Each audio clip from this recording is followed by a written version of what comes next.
आदाब मुंसिफ टीम में आपका इस्तकबाल है। मुंसिफ बिहार की खबरों के साथ मैं हूं माहिरा गौर। देखेंगे तमाम बड़ी खबरें। आगाज करेंगे हेडलाइंस के साथ। और मुख्यमंत्री नीतीश कुमार ने हाजीपुर औद्योगिक क्षेत्र का किया दौरा, उपलब्ध सुविधाओं पर की चर्चा। बिहार में कई मंत्रियों ने अपना ओहदा संभाला, नई ऊर्जा के साथ काम करने की कही बात।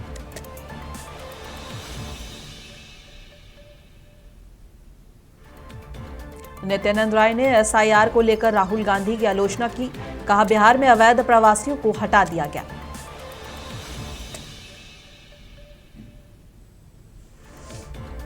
और मधेपुरा में बारात से लौट रही गाड़ी गहरे गड्ढे में गिरी, घने कोहरे के कारण हादसा, 2 अफराद की मौत।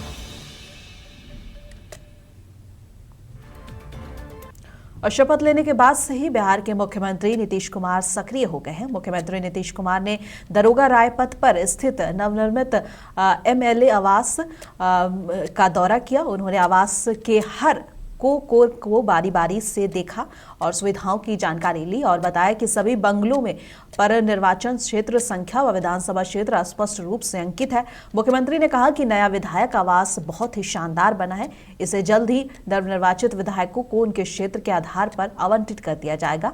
आधुनिक सुविधाओं और सुंदर लैंडस्केपिंग की ये सराहना की और इसके साथ ही उन्होंने जेपी गंगा पथ के सौंदर्यीकरण कार्य का भी जायजा लिया। पथ के किनारे बनने वाले पार्क में रेलिंग लगाने का निर्देश देते हुए उन्होंने कहा कि इस रोड से लोगों की आवाजाही में काफी सहूलियत मिल रही है और इसे और बेहतर बनाना चाहिए।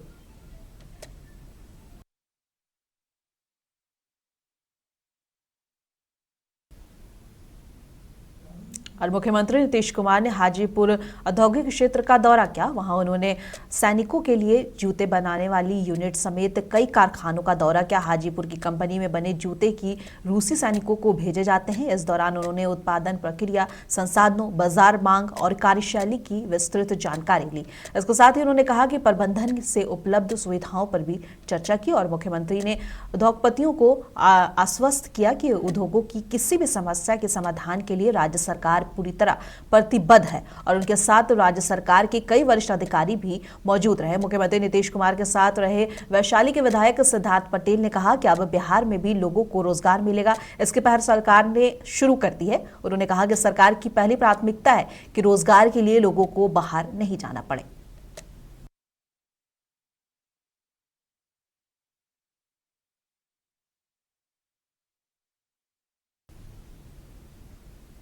और उप मुख्यमंत्री विजय सिन्हा ने सोमवार को अपने दफ्तर पहुंचकर पद संभाला। उन्होंने इस मौके पर कई मुद्दों पर बात की, साथ ही विपक्ष पर तंज कसा।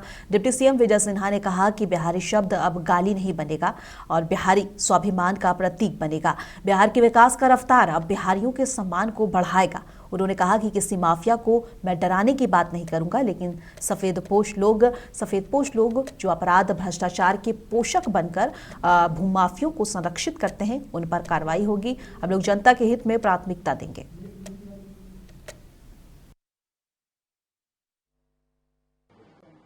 विभाग बिहार सरकार के सभी बिहारियों के भूमि के संरक्षण, संवर्धन और बेहतर करने का एक अवसर है। भूमि से जुड़े हुए सभी राजस्व से संबंधित कार्यों को पारदर्शिता के साथ सामाजिक सौहार्द बनाए रखते हुए अंचल से लेकर विभाग तक बेहतर करने के प्रयास होंगे। ऐसे भी 3 विभाग की विशेष चर्चा होती है बिहार में, बालू से जुड़े हुए बालू माफिया का, दारू माफिया का, और इन दोनों के द्वारा अवैध कमाई करने वाले लोग भूमि माफिया बन जाते हैं।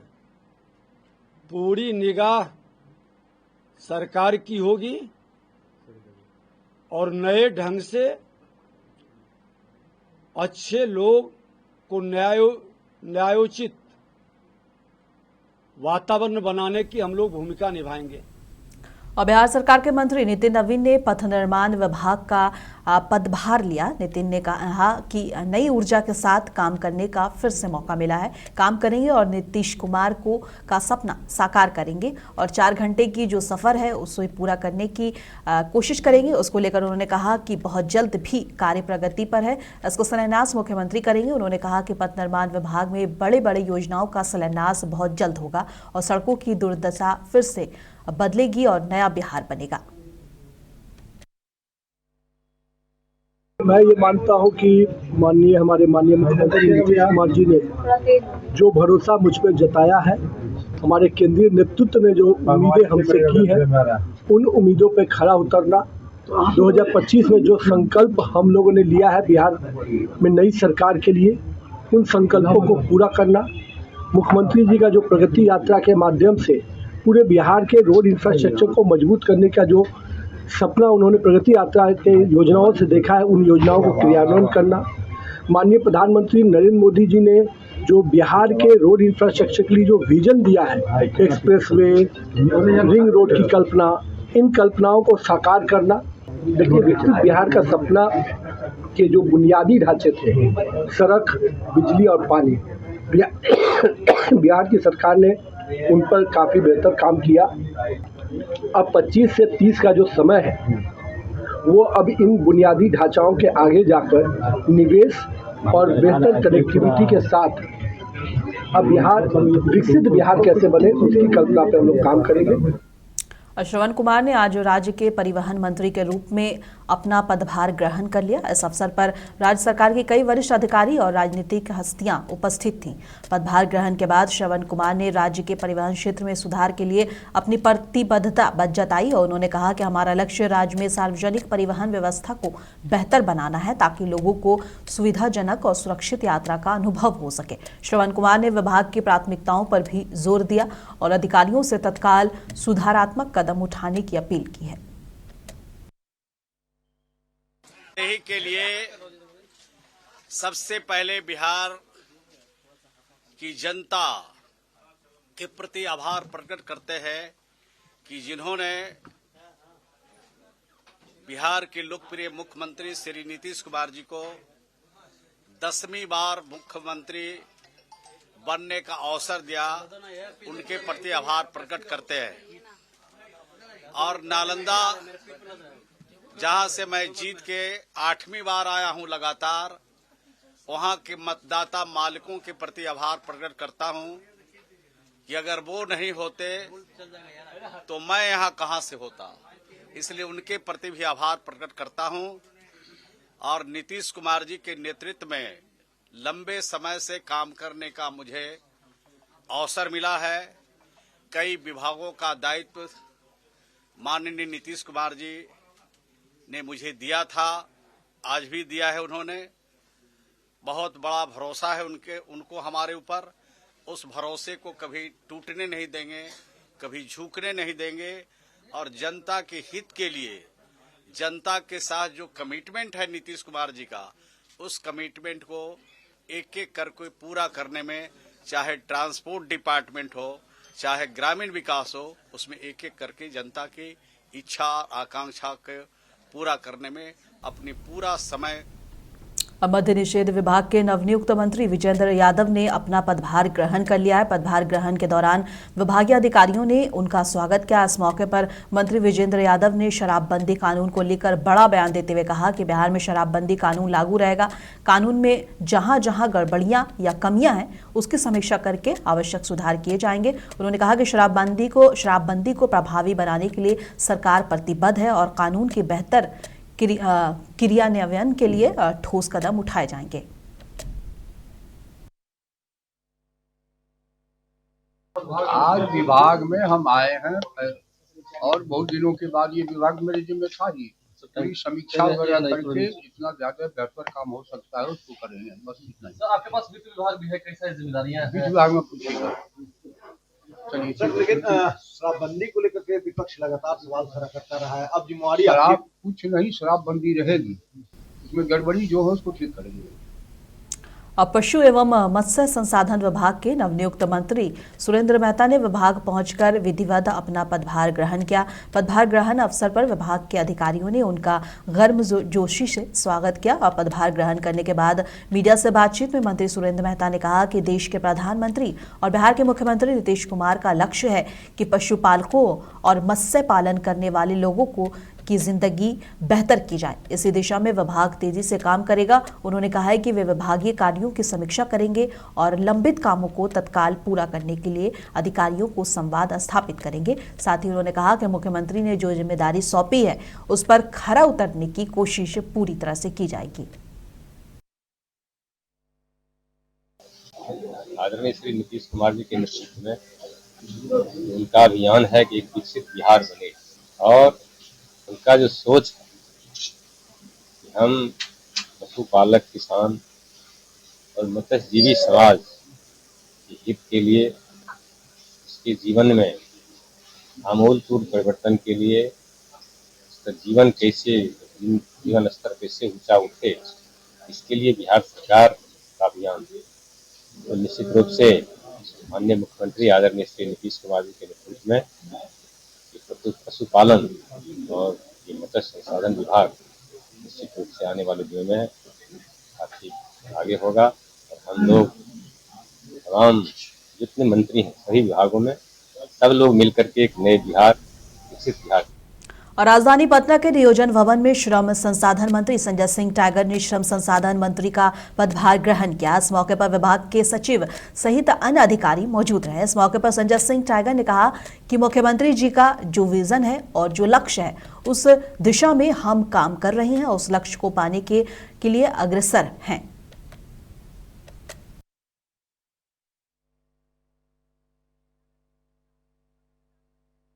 जो काम सौंपा है उसको बखूबी निभाया जाए।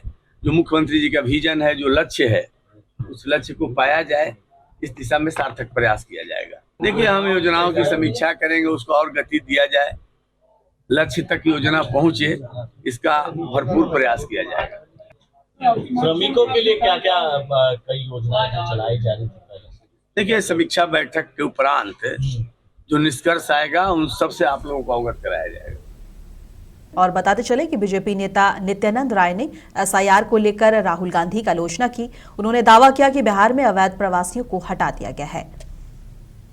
राहुल जी सवाल उठा रहे हैं, लेकिन एसआईआर कितना आवश्यक है हर दृष्टिकोण से, लोकतंत्र की मजबूती के लिए भी, और ऐसे लोग जो घुसपैठ करके अवैध कागजातों के माध्यम से जो मतदाता सूची में अपना नाम दर्ज करा लिए हैं और यहाँ बिहार हो या पश्चिम बंगाल हो या देश का और कोई राज्य हो जहाँ अवैध रूप से मतदाता सूची में जो अपना नाम दर्ज कराकर बैठे हैं, बिल्कुल उनको तो बाहर होना चाहिए ही।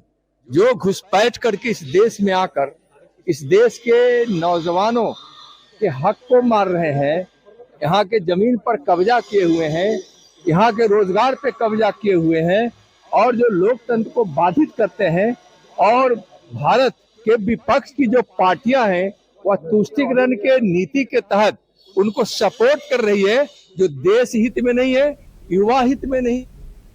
अब बीजेपी को गृह मंत्रालय दिए जाने पर मुकेश सहनी ने बड़ा बयान दिया है। उन्होंने कहा है कि अभी बीजेपी ने गृह मंत्रालय छीना है, आने वाले समय में मुख्यमंत्री का पद भी छीन लेगा और किसी दूसरे को बना दिया जाएगा। सिर्फ नाम के लिए नीतीश कुमार को आगे रखे थे, अभी तो गृह मंत्रालय छीना गया है और बहुत जल्दी आप देखिएगा कि सीएम का कुर्सी भारतीय जनता पार्टी छीन लेंगे और यहाँ पे किसी और को बैठाने का काम करेंगे वो। अब पटना में रेल द्वारा लौटने पर किशनगंज स्टेशन पर कांग्रेस कार्यकर्ताओं ने विधायक कमरुल हुदा का जोरदार स्वागत किया और स्टेशन परिसर में ढोल बाजा और नारों और फूल मालाओं के साथ कार्यकर्ताओं ने उत्साहपूर्वक उनका स्वागत किया। विधायक के आगमन को लेकर बड़ी संख्या में कांग्रेस कार्यकर्ता पहले से स्टेशन पर मौजूद थे और उनके पहुंचते ही माहौल तालियां और जयकारों और जश्न से गूंज उठा। उन्होंने कहा कि मतदाताओं की जो भी जिम्मेदारी मुझे दी गई है, मैं उसकी पूरी तरह उनकी जिम्मेदारी ईमानदारी पर खड़ा उतरने का प्रयास करूंगा। उन्होंने कहा कि शिक्षा, स्वास्थ्य, बेरोजगारी, बिजली, पानी, यहां से कटान और पलायन को रोकने पर काम करूंगा। जो जिम्मेवारी मुझे दी गई है, इंशाल्लाह उस जिम्मेवारी पर खड़े उतरेंगे। इंशाल्लाह कि किशनगंज के जनताओं ने, मतदाताओं ने जो जिम्मेवारी मुझे दी है, उनके जिम्मेवारियों पर पूरी तरह से खड़ा उतरने का पूरी प्रयास करेंगे इंशाल्लाह। प्राथमिकता है शिक्षा, स्वास्थ्य, बिजली, पानी, रोडों का कटान, यहाँ का बेरोजगारी, ये सारा प्राथमिकता है। जो पिछले दिनों हमने घूम करके देखा है, वो सारे प्राथमिकता है। उन सब मुद्दों पर हम काम करेंगे। और नई सरकार के गठन के अभी सिर्फ 1 सप्ताह ही पूरे हुए हैं, लेकिन इसी बीच सरकार पर गरीबों के सामने नई मुसीबत खड़ी करने का आरोप लगने लगा है। जी हां, बताते चलें कि नालंदा जिले के रहुई प्रखंड स्थित सोनसा पंचायत के शिवनंदन नगर में दशकों से रह रहे सैकड़ों परिवार बेघर होने के कगार पर पहुंच गए हैं। हाईकोर्ट के आदेश पर प्रशासन ने इन सभी परिवारों को हटाने का नोटिस जारी किया है, जिसके बाद मामला राजनीतिक रूप से गर्मा गया है। शिवनंदन नगर में निवास कर रहे ये सभी परिवार कई दशकों से यहां पर रह रहे थे, लेकिन हाल ही में हाईकोर्ट के आदेश के बाद प्रशासन ने इन्हें अतिक्रमणकारी बताते हुए 26 नवंबर तक हट जाने का नोटिस जारी कर दिया है। इसी का विरोध करते हुए सोमवार को भारतीय कम्युनिस्ट पार्टी यानी कि भाकपा ने जिला समाहरणालय के समक्ष जोरदार प्रदर्शन किया और मुख्य सड़क मार्ग को भी कुछ देर के लिए जाम कर दिया। प्रदर्शन का नेतृत्व कर रहे भाकपा नेता शिव कुमार यादव ने आरोप लगाया कि रहुई प्रखंड के अंचलाधिकारी की मिली भगत से दलित और महादलित परिवारों को उजाड़ने की साजिश रची जा रही है। उन्होंने कहा कि सरकार ने भूमिहीनों को 5 डेसिमल जमीन देने का वादा किया था, लेकिन आज तक जमीन नहीं मिली। जमीन दिए बिना ही इन गरीब परिवारों को बस्ती से हटाने की कार्रवाई शुरू कर दी गई है, जो पूरी तरह अन्यायपूर्ण है। भाकपा ने मांग की है कि जब तक राज्य सरकार 20-20 के समूह में योग्य श्रेणी की जमीन और आवश्यक सुविधाएं उपलब्ध नहीं कराती, तब तक किसी भी महादलित परिवार को यहां से नहीं हटाया जाए। नोटिस दिया गया है कि हम 26 तारीख को जबरदस्ती घर खाली करवा लेंगे। ये अवैध रूप से दिया गया है, गैर कानूनी है। कितने सालों से रह रहे हैं, कितने परिवार हैं? लगभग 70-80 साल से रह रहे हैं। 200 परिवार के ऊपर हैं, लेकिन कहते हैं कि अतिक्रमण 120 किया गया है। हमने कहा कि 120 ही किया गया, तो आपने काउंटर एफिडेविट दिया है। मांग हमारा यही है कि जो सरकार ने जो और जहानाबाद जिले के जिला पदाधिकारी अलंकृता पांडे और घोसी विधानसभा क्षेत्र के विधायक ऋतुराज सहित जिला प्रशासन के अधिकारी के नेतृत्व में यूनिटी पदयात्रा का आयोजन किया गया। ये आयोजन सरदार वल्लभ भाई पटेल की जयंती समारोह के अवसर पर आयोजित की गई। उनके तैलचित्र और अधिकारी और नेताओं ने माल्यार्पण किया। इसके बाद उनके पद चिन्ह पर चलने का संकल्प लिया। जिला पदाधिकारी ने कहा कि सरदार वल्लभ भाई पटेल के पद चिन्हों पर चलकर आज देश आगे विकास कर रहा है और इस युवा के साथ साथ जन जन तक पहुंचाने की जरूरत है। ये कार्यक्रम हॉस्पिटल मोड़ पर जिला पदाधिकारी ने हरी झंडी दिखाकर पदयात्रा को रवाना किया और गांधी मैदान तक आयोजित की गई। इस पदयात्रा में युवा के साथ साथ आम लोगों ने भी हिस्सा लेकर ये यात्रा को यादगार बना लिया। साथ ही साथ नशा मुक्ति को लेकर भी लोगों ने जागरूक करने की बात कही। जहानाबाद में दिनेश कुमार की खास रिपोर्ट।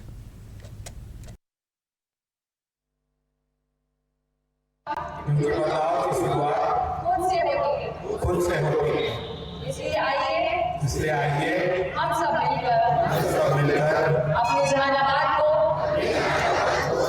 नशा मुक्त बनाने का एक संकल्प करें। मैं शपथ लेती हूँ कि मैं अपने देश को नशा मुक्त बनाने के लिए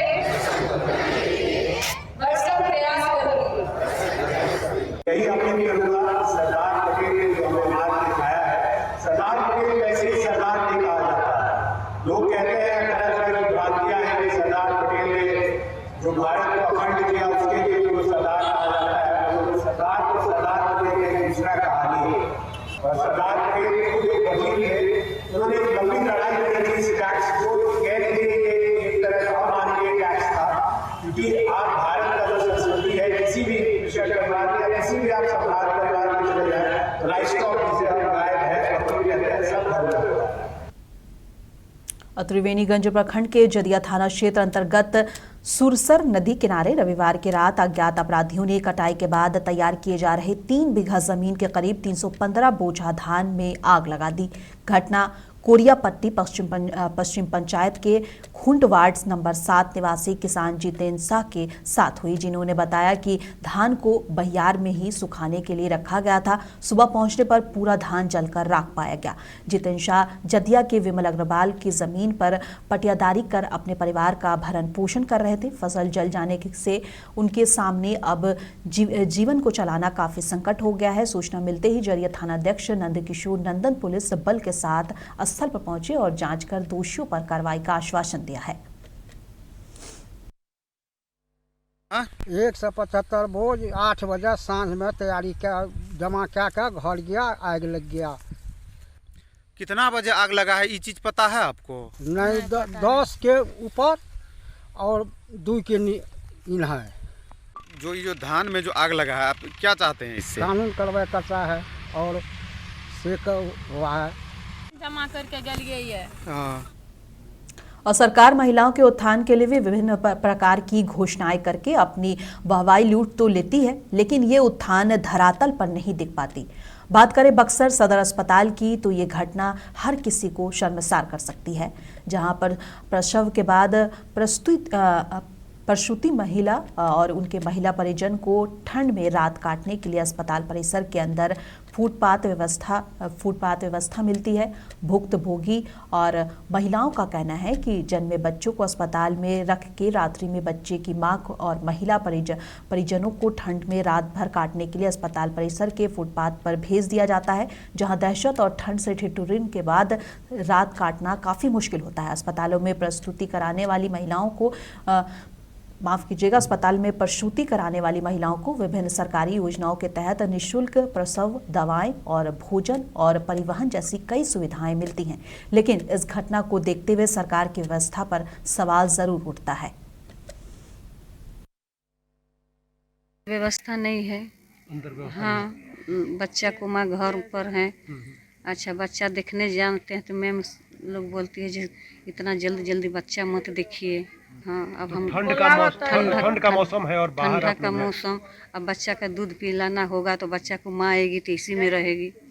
अच्छा, बाहर ही रहेगी? बाहर ही रहेगी। बच्चे की माँ के लिए अंदर व्यवस्था नहीं, अंदर व्यवस्था नहीं। हम पूछ कर देखिए, तबीयत खराब हो जाएगी ना। वही नहीं बोल। मधेपुरा में बारात से लौट रहे 2 लोगों की सड़क हादसे में मौत हो गई। बारात की 2 गाड़ियां बलुआहा पुल के पास करीब 100 फीट गहरे गड्ढे में गिर गई। इन दोनों गाड़ियों में 10 लोग सवार थे। कोहरा के कारण हादसा हुआ। मृतकों में चंद्रकिशोर यादव, दूल्हे के रिश्तेदार और दूसरे मृतक की पहचान अभी तक नहीं हो सकी है। घटना मुरलीगंज थाना क्षेत्र के रामपुर में घटी है। हादसे में स्कॉर्पियो में सवार 2 लोगों की मौत हो गई है। इसके अलावा दूल्हे की कार भी पुल से नीचे गिर गई। हालांकि उससे किसी भी मौत की पुष्टि नहीं की गई है। सुबह ग्रामीणों ने जब पुल के नीचे दोनों वाहन देखे तो तुरंत पुलिस को जानकारी दी। सूचना पर मुरलीगंज थाना पुलिस मौके पर पहुंची और दोनों वाहनों को बाहर निकलवाया। पुल पर सुरक्षा इंतजाम की मांग हरिपुर कला पंचायत के मुखिया आलोक कुमार ने कहा कि किबलुआहा पुल से के पास कुहासा के कारण हादसा लगातार होते आ रहा है, इसलिए उन्होंने प्रशासन से मांग की है कि पुल के दोनों तरफ डिवाइडर लगाए जाए, वाहनों को संचालित करने के लिए अतिरिक्त साइनेज और सुरक्षा उपाय किए जाएं ताकि भविष्य में ऐसे हादसों पर रोक लग सके। और लगातार हो रहे हादसों से स्थानीय लोग दहशत में हैं और प्रशासन से जल्द कार्रवाई की उम्मीद कर रहे हैं। पता चला कि आप ही के पंचायत का 2-3 आदमी यहाँ पर डेथ कर गया। आए पर 2 आदमी स्पॉट डेथ कर गया। मरने वाले की पहचान हुई है? मरने वाले की एक की पहचान हुई है कि सिंगियान के रहने वाले हैं चंद्रकिशोर यादव जी, और एक जो है जो लड़का का शादी था उनके दोस्त, यही अभी पहचान हुई है। मधेपुरा सदर प्रखंड के बुधमा पंचायत के कटहरवा में नगर परिषद द्वारा बनाए गए कचरा डंपिंग जोन को लेकर विवाद गहरा हो गया है। स्थानीय लोगों का आरोप है कि जिस जमीन का कचरा गिराया जा रहा है वो निजी स्वामित्व की है और इसके विरोध में ग्रामीणों ने जोरदार विरोध प्रदर्शन किया है। स्थानीय निवासी रणधीर कुमार यादव ने बताया कि करीब 1 एकड़ 32 डिसमिल जमीन पर नगर परिषद लगातार कचरा गिरा रही है। उनका दावा है कि इस भूमि से कागजात उनके पास मौजूद है और नगर परिषद जल्द बिना अनुमति के उनकी जमीन पर डंपिंग कर रही है।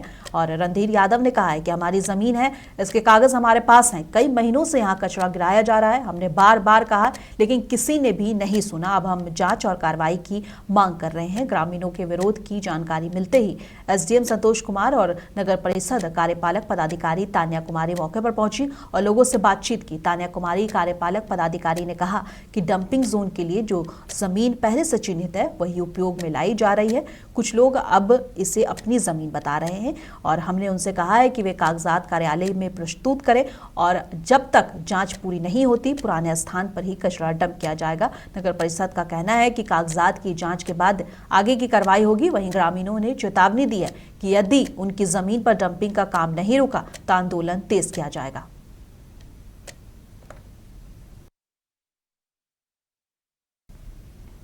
अब मुंसिफ बिहार की खबरों में बस इतना ही। कल फिर मिलेंगे इसी वक्त। तब तक के लिए देश दुनिया की तमाम खबरों के लिए बने रहें मुंसिफ टीवी के साथ।